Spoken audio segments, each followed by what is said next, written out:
Well, hello again, everyone, and welcome to our latest webcast that we're bringing you from Travel Weekly as part of our Roadmap to Recovery series. And you will see that I'm joined again by Ben Bouldin, who is, of course, the Vice President for Royal Caribbean for the UK and Europe and the Middle East. So good morning, Ben. How are you? Good morning. I'm well, thank you, Lucy. How are you?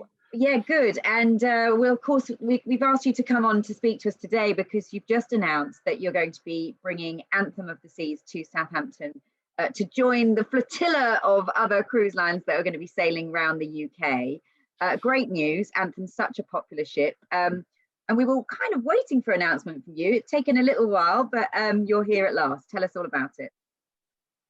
Yeah, thanks, Lucy. Yeah, as you say, there is a number of ships now planning to sail and indeed going on sale shortly, I think, for cruises around the UK this summer. And yeah, we didn't want to miss out, but equally, we wanted to make sure we were ready to kind of do it properly. We obviously have the incredible Anthem of the Seas.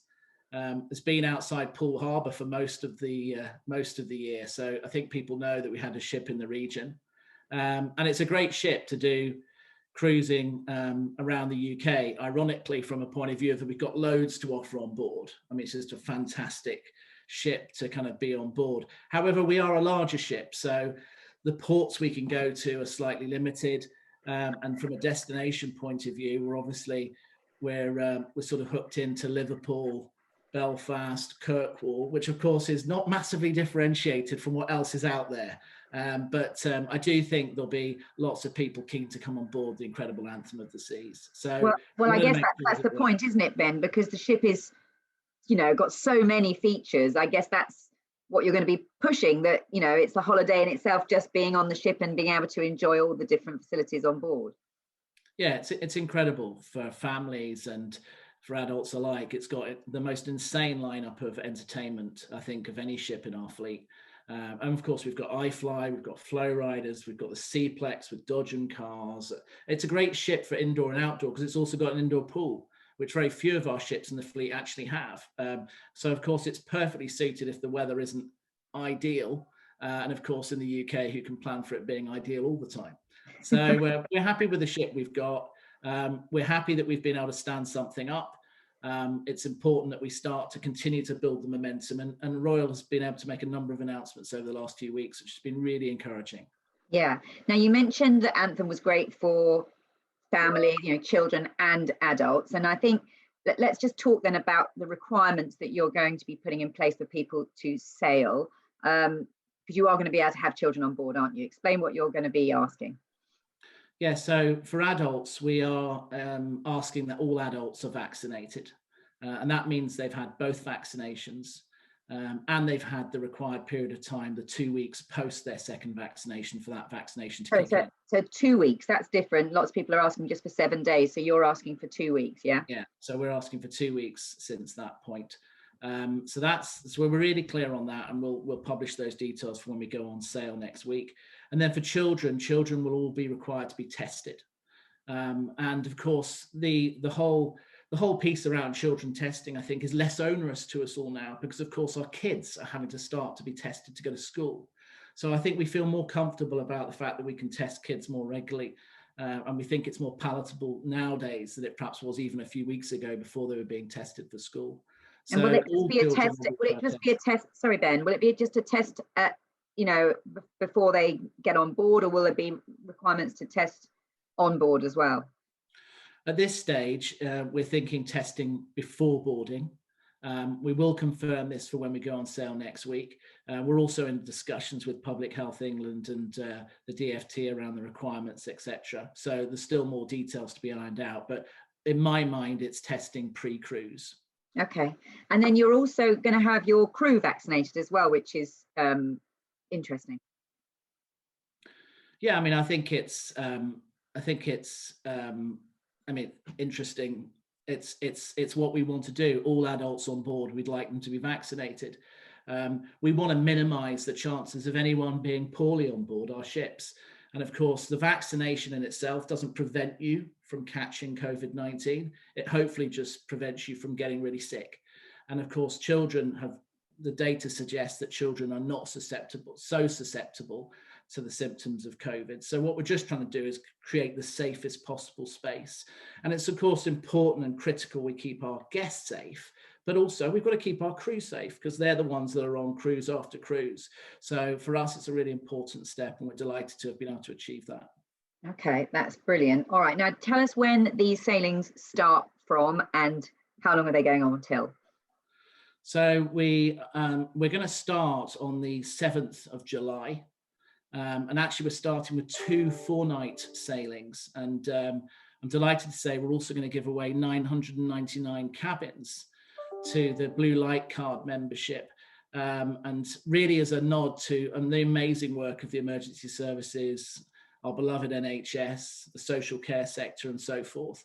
We're going to give away 999 cabins on those first 2 4-night sailings. That is such a lovely touch. How do people win those? Is it sort of just they apply, or do you?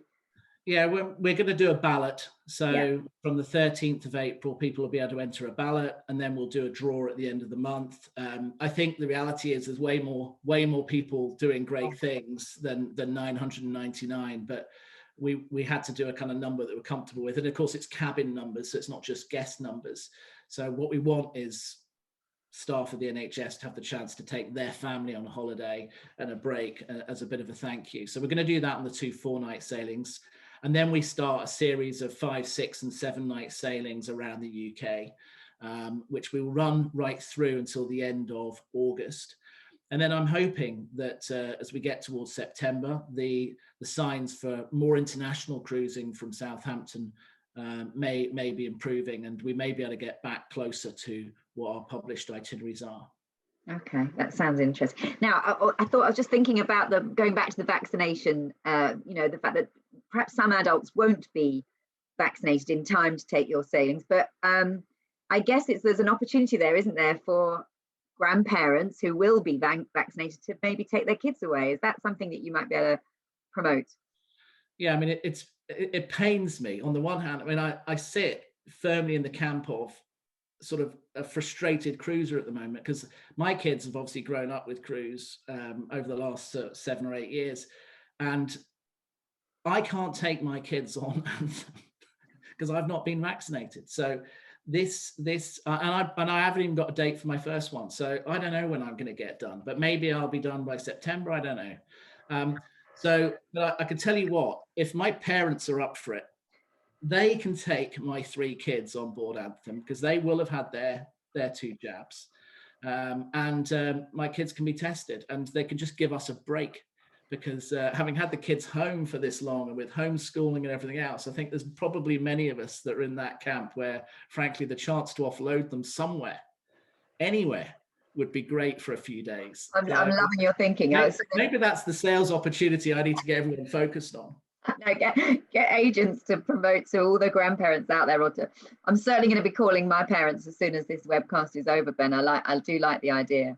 But talking about travel agents, then they're going to be key, I guess, to be communicating that you've got Anthem and that you want them to be selling sailings for you. So what are you going to be saying to them?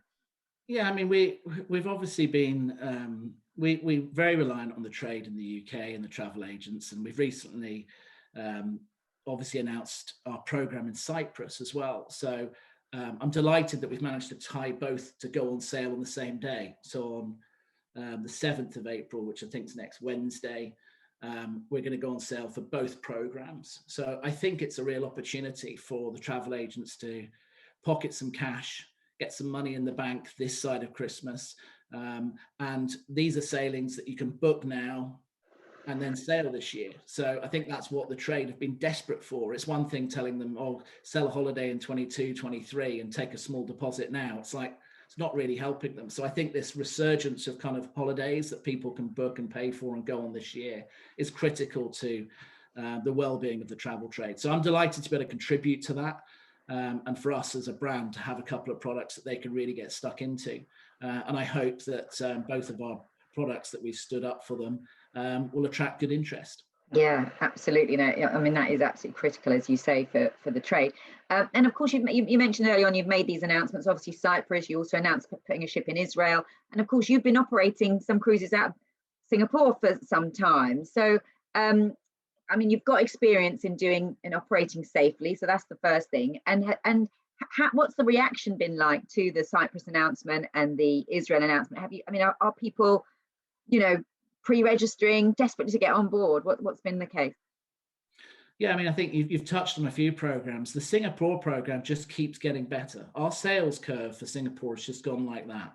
So you expect when you get this big bounce, when you make your announcement and then it drops and Singapore has just gone on a flat trajectory upwards. We cannot increase the load factor quick enough there. It's been really a fantastic story. And we've had no cases. So that we know that the testing protocols that we've put in place in Singapore, because we haven't got a vaccinated population in Singapore, albeit they've got a very low prevalence of COVID, but we know those protocols have allowed us to sail safely. So that's been fantastic. And we've been working really closely with the government there. In Israel, we went on sale a few weeks ago, and the reaction to that has been incredible. And obviously, Odyssey of the Seas is going to be the most incredible ship. And they've never had a ship of that scale, home port in Haifa. So there's a lot of excitement locally, and we're delighted with how that's going. And I've been inundated with requests from international markets to open that up to a broader international audience, particularly as Israel opens its borders. So we may see an opportunity for that later this summer, but at the moment that's just for Israeli residents. And then of course, Cyprus was well received last week. I think interesting, Cyprus was kind of the first product that we opened up in Europe that could be internationally sourced.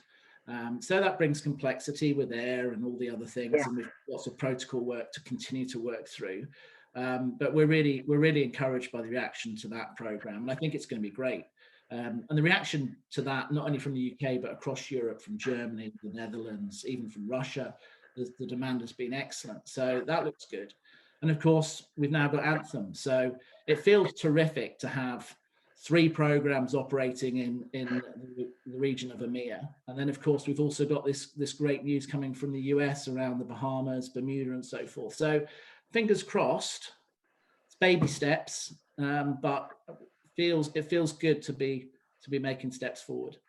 Brilliant. All right. Well, we're so delighted for you. It's fantastic news, all the things you talk about, but obviously particularly about Anthem for people watching this. So we hope everyone gets really behind it and sells and fills up all those cabins. And we wish you all the best, Ben. Thank you so much for joining us. Thanks for having me, Lucy.